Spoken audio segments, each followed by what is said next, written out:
जब कोई लड़ाई झगड़े होते हैं तो उसमें गाली गलौज और एब्यूज़ होता है और काफ़ी कुछ एब्यूज़ होते हैं।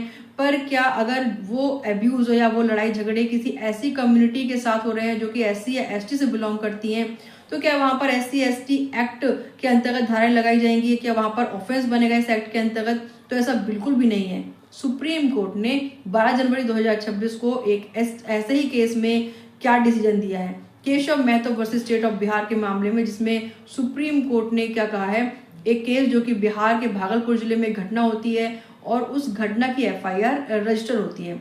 जो एफआईआर रजिस्टर करता है कंप्लेनेंट, वो एससी कम्युनिटी से बिलोंग करता है और उसने एलिगेशंस लगाए कि बहुत से जो कुछ लोग हैं उन्होंने उसके साथ गाली गलौज की और उसको धमकी दी। जो एक्यूज के बहुत से नाम थे उनमें से एक नाम केशव महतो का भी था। तो केशव महतो का जो रोल है वो एफआईआर में स्पेशल जो रोल था वो प्ले नहीं हो रहा था, शो नहीं हो रहा था। और उन्होंने अपनी जो उनकी अगेंस्ट कार्रवाई चल रही थी उसको कैश करने के लिए एक पिटीशन फाइल की पटना हाई कोर्ट में। पर पटना हाईकोर्ट की तरफ से उनको कोई रिलीफ ही नहीं मिला, तो उन्होंने उसके अगेंस्ट एक अपील फाइल की सुप्रीम कोर्ट में।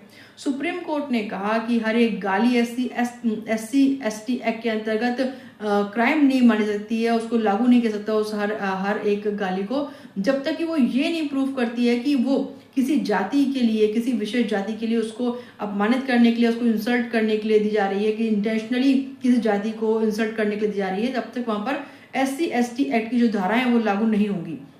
क्योंकि एससी एसटी एक्ट जो है वो एक कठोर कानून है, एक कड़ा कानून है और इसका बदला लेने के लिए अपने पर्सनल झगड़ों को कानून का जो मिस यूज है वो नहीं होना चाहिए।